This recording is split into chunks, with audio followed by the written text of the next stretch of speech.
Le deuxième invité, c'est un homme politique, un jeune politique, Oswald Akpali, membre du Bloc républicain, candidat aux élections législatives prochaines de la 15e circonscription électorale. C'est bien cela. Bonjour et bienvenue, Monsieur Akpali, sur Actu Matin. Nous parlerons tout à l'heure de cette élection et de la campagne électorale qui s'annonce. Mais avant, nous allons nous intéresser un peu au bilan de Patrice Talon, votre leader à la tête du Bénin. Ça fait déjà 3 ans qu'il est là. La réponse à ma question paraît d'emblée d'évidence, vu votre appartenance politique, mais je vais quand même vous faire la question. Comment va le Bénin de Patrice Talon depuis 3 ans?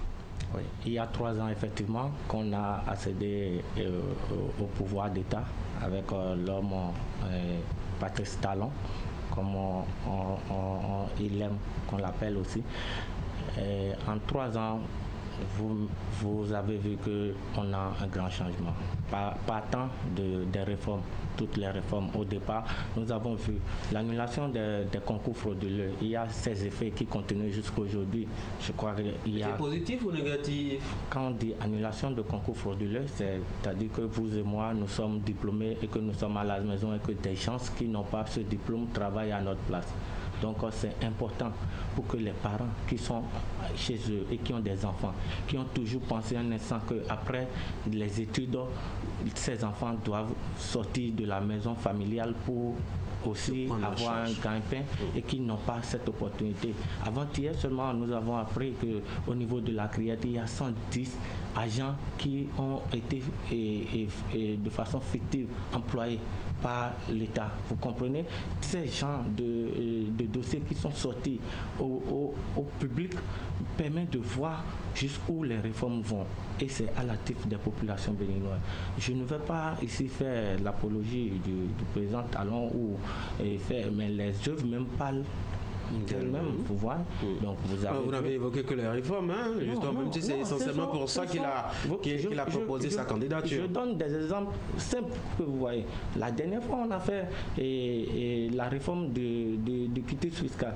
Vous avez vu, ça fait 2,7 milliards au moins qui ont été récupérés. Cet argent est réinjecté automatiquement pour faire des infrastructures, que ce soit routières, que ce soit scolaires. Donc, c'est à l'actif de cette population. Et je dis, nous devons accompagner ce président parce qu'il fait beaucoup. Il fait beaucoup. Oui, mais aujourd'hui, en 3 ans, on a de l'eau. Vous ne dites rien des droits de grève qu'on a supprimés. Vous ne dites rien. Vous savez, c'est important. Des casses qu'on a opérées. C'est important qu'on puisse supprimer le droit de grève. D'ailleurs, même le droit de grève n'est pas supprimé en entièreté. Il y a des restrictions. Et ces restrictions permettent au peuple béninois de se mettre au travail. Parce que c'est le travail qui fait construire la nation. Si on ne travaille pas, vous êtes venu ici à quelle heure aujourd'hui? Je peux estimer que vous êtes là depuis 5 heures. Pourquoi vous n'êtes pas resté dans votre lit jusqu'à 9 heures? Vous comprenez? C'est que vous devez travailler pour que la nation puisse avancer.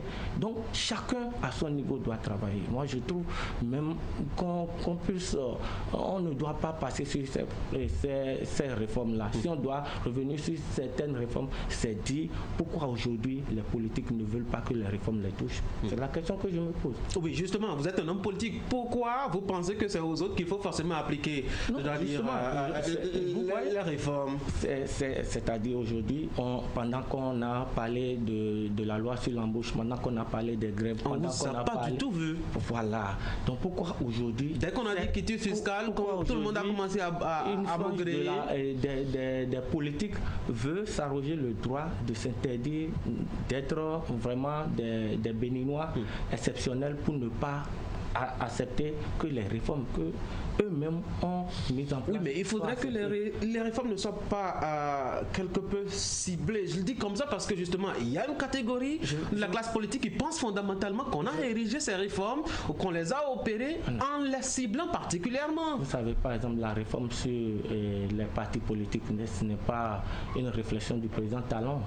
Cette réflexion existait depuis et je crois que dernièrement, l'Union fait la nation a fait un essai qui n'a pas abouti. Mais quand le président arrivant au pouvoir, je tombe sur une autre question de vous. On dit souvent, j'entends parler que le président a deux partis politiques.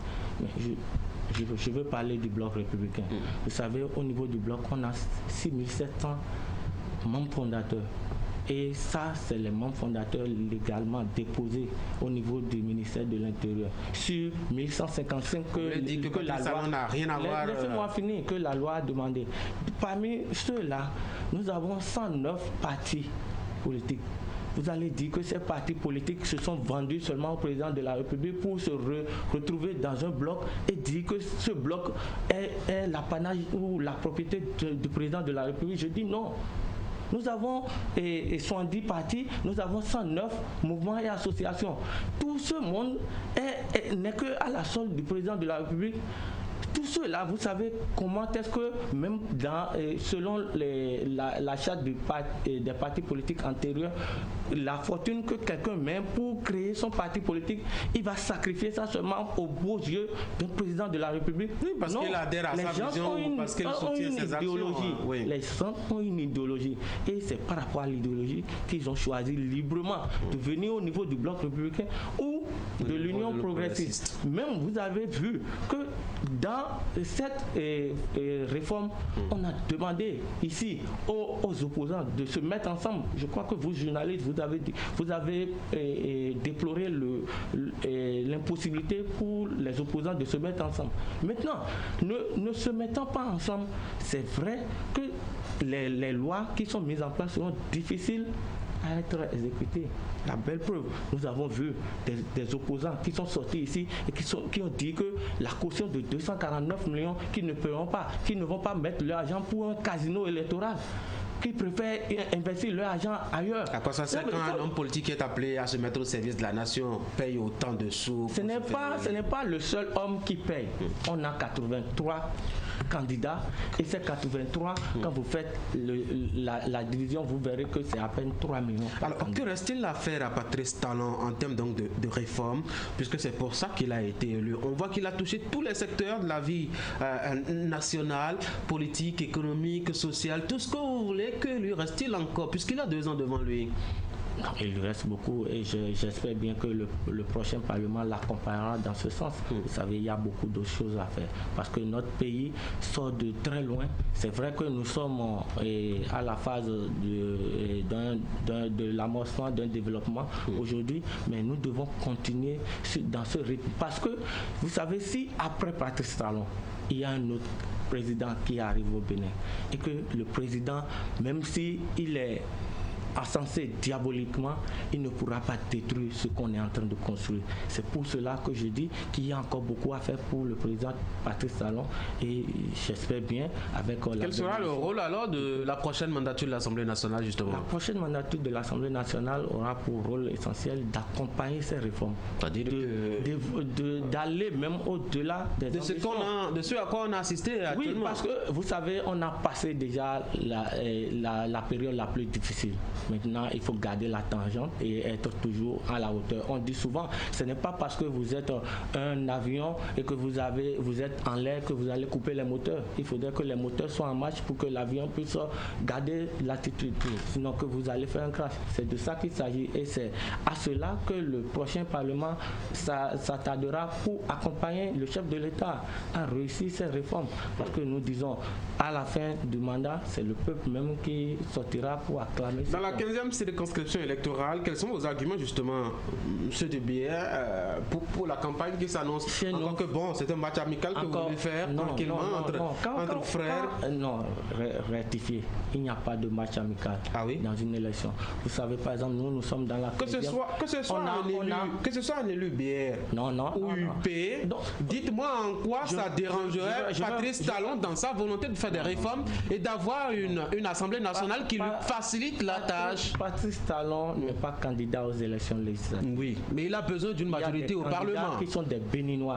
Et ces Béninois ne vont pas pour les beaux yeux de Patrice Talon.